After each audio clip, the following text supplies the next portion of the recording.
This is the last interface you're ever gonna need. Now, I know that's a lofty suggestion, but let me show you why. This is the Zen Tour interface, and it is every bit as powerful as the 19-inch rack mount interfaces that I use, like the Orion Studio Synergy Core and the Discrete 8 Pro. This does all of that, but in a form factor you can throw in your bag while you're on the go. If you've ever been into a professional studio, you've probably listened to some music and thought, how does that sound so much more defined, three-dimensional, and powerful than what I'm used to listening to? And I can guarantee part of that is just because of the quality of the preamps, the conversion, and the clocking of an interface like this. For me, when I first listened to one of my favorite Carnival songs through my new Antelope interface instead of my old Behringer, whatever the hell I was using, I got goosebumps by how much more three-dimensional it sounded.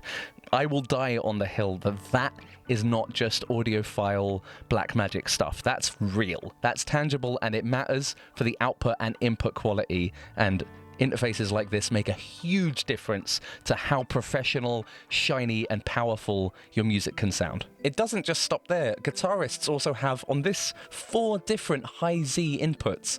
On top of the 4 preamps that you have, 2 guitarists and a bass player coming in at the correct impedance for guitars to actually sound good. Like, the DIs sound great on this, and a lot of people sleep on high quality DIs. And I've been playing a whole bunch with all of these different guitar amps and effects for bass, for various things. The fact that you can pick different guitar cabinets, the fact you have a rear mic and a 45-degree mic, these sound absolutely nuts. I really love the sound of playing through this, and again, this can go straight out to Zoom. If you want to teach guitar lessons, you can just have this always set up on, say, guitar plugs into number 1, you've got a Mesa. You plug it into number 2, you've got a Fender, and those will go to Zoom no matter what you do. You just turn on your computer, the interface remembers how it was set up, and you go on to Zoom and bam, it's all ready to go. The absolute best thing about this is within the routing matrix, once you set something up to go into one place, it can go elsewhere. Microphones can go into the AFX inputs here to feed the racks which do the processing, but the dry versions can go straight to the recording inputs as well. You can record dry and wet at the same time. Having an 18 by 26 interface like this, and I'm talking 26 outs, you can do so much. But pretty much all professional studios have an ADAT outputting preamp device of some kind. So really nice Neves, 500 series stuff, they just need to give you an ADAT cable, and then you've got access to another 8 channels just digitally. Over just one ADAT cable, you can then add another 8 inputs from a professional studio's preamps so that you can record a drum kit properly with all the overheads, room mics, tom mics, whatnot. Then at that point, just with 4 inputs on the back, 4 inputs at the front, that's 8 in the box, plus 8 coming in digitally, that's 16. And then if you've also got an SPDIF device, you can go up to 18. 18 inputs on this little thing. And also 8 line outputs over D-sub, so you can feed headphone amps with different mixes, you can throw them to video recorders, anything you want. I reckon you could run an entire gig on this thing, and I actually have thought about trying to do that. It technically could do that. In-ears, front of house, everything.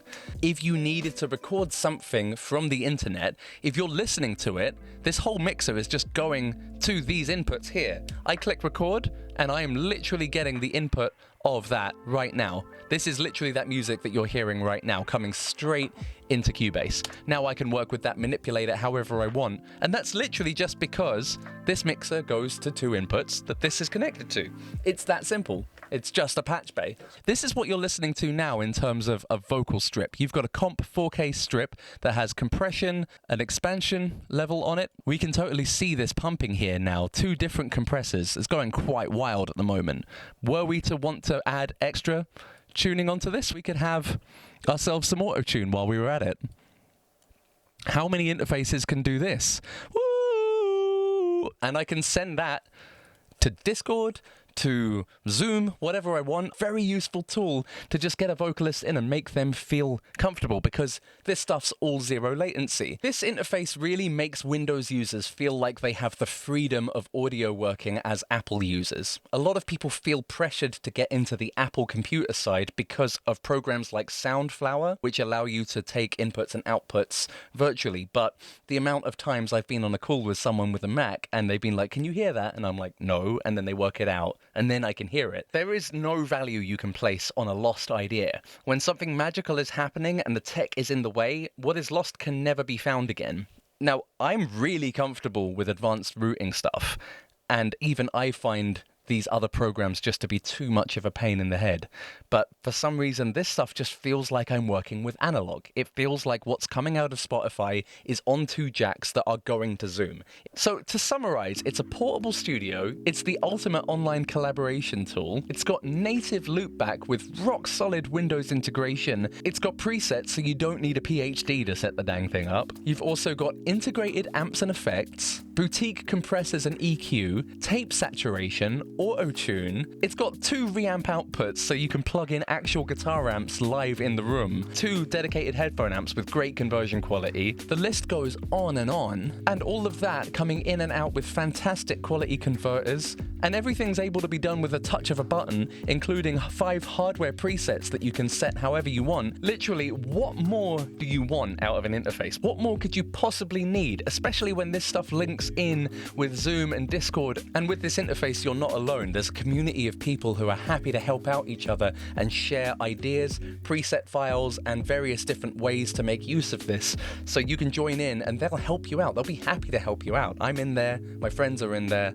It's a really good vibe to be able to share different ways that these devices can be used. I've got a community Discord where you can jump in and get involved and chat with like-minded people. This is now one of my main focuses for the upcoming year, is to develop this community and to work out ways that we can collaborate and make stuff together, and I can help to keep you inspired, because I just get such a kick out of seeing people go click. That's what I've been looking for. I genuinely love that. So if you would like, share, subscribe, any of this stuff, it really helps me to do that more for you. It's sick. Get it. You'll love it. It's wicked. I got nothing more to say. It's sick. Just do it. This interface wipes your ass for you, and